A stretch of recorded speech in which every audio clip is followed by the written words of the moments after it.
Ça va, Obi? Ah oui.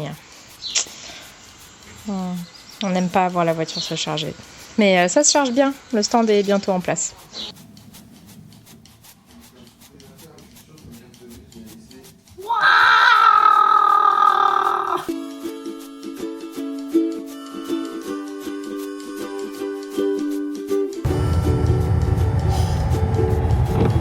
Rainbow. On vient de récupérer les badges et on est en animation, on est en bleu. Alors, what the fuck, studio audio post-météo. Est-ce que tu filmes, Chloé? Le fait qu'on attend le putain d'électricité. L'écran il est éteint, comment on fait?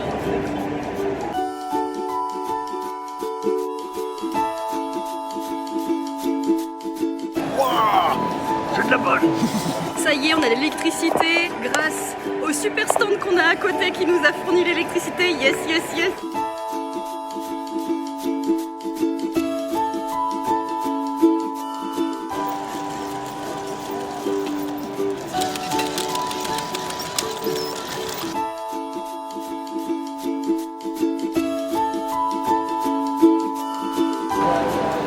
Les pourfendeurs.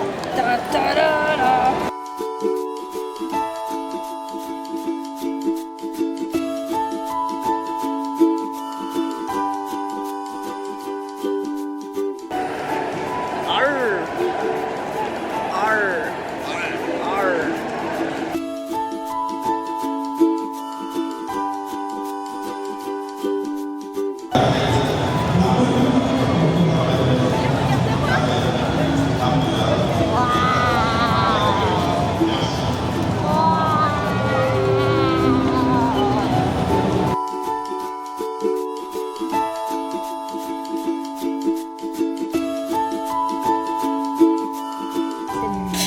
Est-ce que tu vois à quel point ça te touche? Justement, je voulais filmer ça. À chaque fois qu'elle tourne le volant, ça frotte sur son petit bidou. Ça masse bébé. Ça masse bébé. C'est plus un volant, c'est un masse bébé. Oh, incroyable. Les deux dans la même vidéo, trop bien. Ça, c'est Paradoxe. Et ça, c'est Oxymore. Voilà. Et là où j'ai dormi, ben, c'est un peu leur pièce, quoi. Ça, c'est le petit-déj d'aujourd'hui. Et c'est trop bon. Merci Esther. Ça va mieux d'ailleurs toi Sur les allergies? Ouais. Ah oui, là ma lèvre elle a dégonflé. C'est bon. Ah parce que hier soir, Chloé elle avait une lèvre mais comme ça. Arrête quand même. Non, j'ai découvert hier, on a tous découvert hier que j'étais allergique aux noix de pécan. Enfin, c'est ce qu'on pense, parce qu'il y avait d'autres C'est ce qu'on choses. pense. Ça se trouve, c'est autre chose. Donc, franchement, je pense pas que ça Je puisse pense être qu'il autre chose. y a moyen qu'il y ait eu des amandes dans le même gâteau, tu sais, hein, donc méfie-toi. Ouais, bah, dans tous les cas, c'est les fruits à coque. Ouais, je je pense. développe une allergie aux fruits à coque alors que j'adore ça. Je suis méga vénère. Anyway, c'est le deuxième jour de convention. Oh, ma chérie, ça se passe trop bien. Jour 2.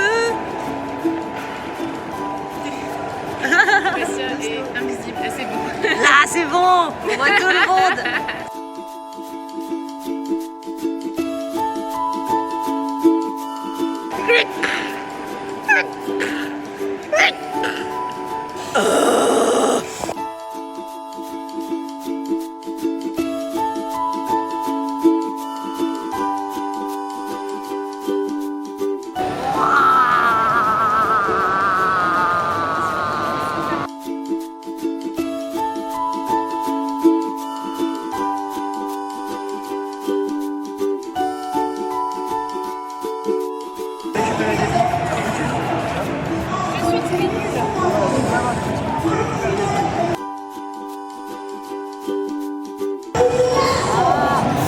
Oh, il y a des bugs.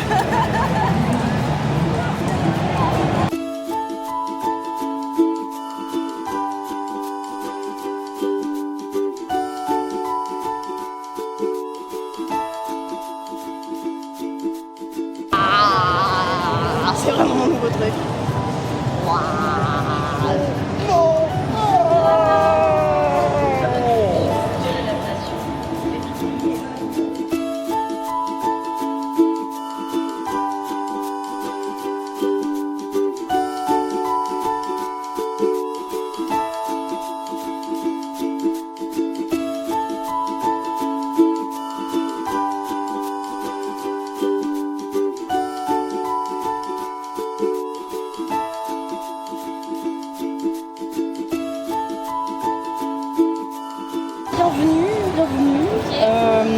cet appart étudiant.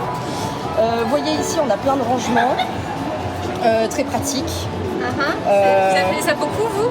Mais oui, beaucoup. Il y a 4 étagères quand même, quoi. C'est plus qu'il n'en faut, Regardez, ici nous avons un évier, vous pouvez vous brosser les dents à l'intérieur, faire votre toilette. Ça viendra.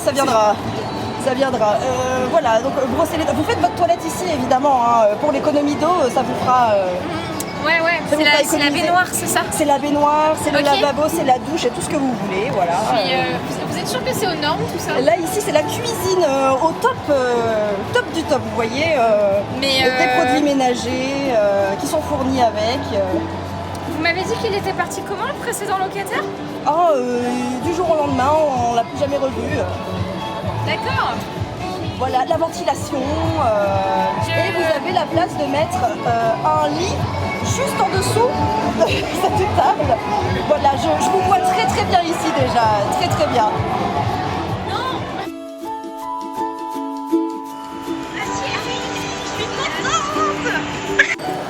Eh, c'est chargé comme des mulets.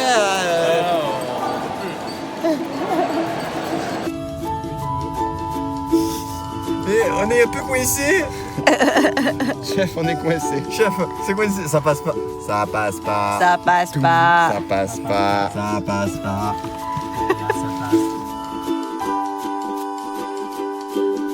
Et coucou le vlog. Salut le vlog. Chloé propose une nouvelle formule où on fait nos vidéos chacun de notre côté, conclusion, et on lui envoie et elle fait un montage. Donc voilà ma vidéo conclusion Japan Touch 2024. Moi j'enregistre plusieurs semaines après que la Japan Touch soit passée du coup, mais c'est encore assez frais dans ma tête pour pouvoir en parler, revenir dessus, faire un bilan quoi.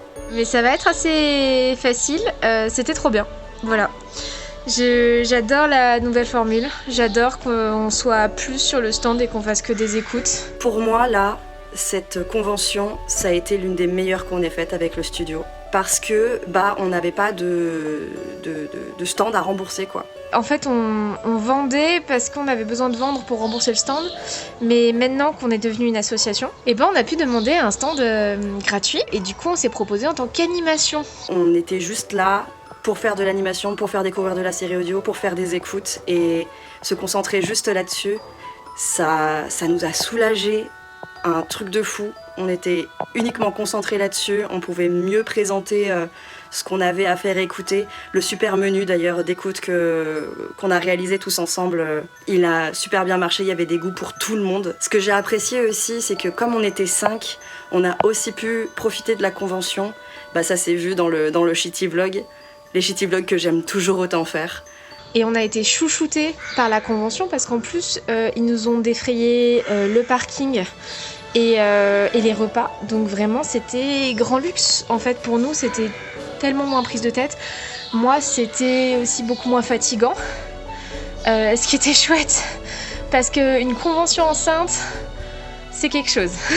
Je pense que je fais bien de me dire que c'est ma seule et dernière de l'année. Merci à la convention de nous avoir fait confiance pour cette proposition originale, de nous avoir permis d'être vraiment dans un coin au calme, d'avoir respecté nos exigences. Et quand je dis exigences, c'était on veut être loin du bruit, loin des scènes, on veut tant de chaises, tant d'espace et ça nous a été fourni. Et vraiment merci de nous avoir accompagnés aussi du coup sur toute la convention quand il y a eu des petites galères. Merci aussi pour avoir fait le repas, merci aux bénévoles, merci à toutes les personnes du staff, c'était super pour nous, ça a été super agréable. Je trouve que la formule qu'on a créée ensemble, elle fonctionne super bien. On a une super dynamique de groupe, Thibaut, Ambre, Bastien, tous ensemble avec Eva, ça marche juste trop bien. En fait, j'ai même pas envie qu'on aille trop vite, je veux pas qu'on étende le catalogue trop ou qu'on prévoit trop d'autres choses parce que en fait le stand il fonctionne et je pense qu'on peut le présenter encore un moment. Je pense qu'on a tendance des fois à vouloir faire trop de choses et à s'épuiser et c'est dommage parce que le studio Post Meteor ça a démarré comme un projet éphémère où on faisait qu'une série. Et au final, c'est resté, c'est en train de se transformer en marathon. Et je pense qu'il faut qu'on apprenne à se dire qu'on est parti pour longtemps. Et que du coup, il faut pas qu'on aille trop vite, il faut pas qu'on se brûle. Voilà. Peut-être que aussi je suis en train de me dire ça parce que comme je vais devenir maman dans pas longtemps, c'est sûr que le studio aura un peu moins de place dans mon planning et du coup ça va avancer encore plus lentement. Je suis désolée si c'est le cas. Moi aussi j'aimerais bien que les créations avancent, etc. Mais en même temps, j'ai une vie à côté. Non, sinon c'était trop cool. Les copains étaient trop cool. Merci à toutes les personnes qui sont passées sur le stand. Vraiment, c'était génial. Et c'était super de voir les gens prendre un petit magnet, un petit marque-page en souvenir. Je suis trop contente aussi qu'on avait plein de cartes de visite chouettes à vous donner. J'espère que vous êtes allés écouter la suite des créations. Et j'espère que si on revient l'an prochain, le public sera de nouveau là et qu'il y aura encore plus de gens qui sauront ce que c'est une série audio et qui auront envie d'en découvrir plus en fait. Et ça, ce serait trop bien. Ouais. Merci à toutes les personnes qui nous ont découverts, merci à toutes les personnes qui nous ont reconnus et qu'on a reconnus aussi. Ça a fait super plaisir de vous rencontrer, de vous découvrir. Un souvenir, mais... On a même rencontré une personne qui est toute nouvelle dans la saga Asper, qui est en train de monter sa première série audio. Et on a pu le conseiller sur la marche à suivre quand il allait vouloir le publier, pouvoir rencontrer toute la communauté. Des personnes qui nous écoutent aussi depuis plusieurs années maintenant, qui nous ont fait des retours sur le film, sur Sacha. On me parle encore beaucoup de parmi eux, ça fait trop plaisir. Et pour les autres copains, Bastien et Opération Cacahuète, ça a cartonné. Oh oui, on avait fait un petit carnet dans lequel on comptait les points des personnes qui écoutaient telle ou telle série, telle ou telle fiction, pour savoir qu'est-ce qui plaisait le plus en général, pour peut-être plus tard changer la formule. Mais là pour l'instant on va garder ce menu d'écoute parce qu'il fonctionne vraiment très très bien. Et je crois vraiment que ça se talonne entre Opération Cacahuète, qui a un énorme succès, les teasers, et notamment le teaser de Parmi eux qui plaît beaucoup, et la fausse bande-annonce de Tigreman aussi, qui a eu un énorme succès le dimanche. On n'a pas compris ce qui s'est passé, mais les gens ont été très curieux de ça, et on espère revenir l'année prochaine encore une fois. On pense vraiment que c'est l'une des conventions dans laquelle on a le plus notre place. On est triste de ne pas avoir pu faire celle de l'année dernière, mais on espère qu'on ne loupera pas les prochaines. J'espère vraiment qu'on refera la convention l'an prochain. Je pense que... Ouais, #festival et Japan Touch, c'est vraiment mes confs préférés à faire en tant qu'exposant. En tant que visiteuse, je pense qu'il y a pas mal d'autres conventions qui sont très très bien, mais en tant qu'exposant-exposante, vraiment ces deux-là, c'est trop bien. C'est vraiment, je trouve qu'on est hyper bien reçus, hyper bien managés. C'est génial. J'ai hâte de faire encore plus de conventions, de faire découvrir notre travail, tout le travail de cette communauté qu'on adore encore plus. J'ai trop hâte qu'on refasse ça pour la hashtag. Il n'y aura pas Eva malheureusement, mais je suis sûre que ça va fonctionner du tonnerre. Et merci à vous d'avoir regardé ce shitty vlog. Je sais que il y en a beaucoup qui l'attendent et ça fait toujours plaisir que ça vous fasse plaisir, mes conneries à chaque fois. Voilà. Salut. Obi, viens dire au revoir. Viens dire au revoir. Viens dire au revoir. Oh, viens dire au revoir. Au revoir. Oui, au revoir.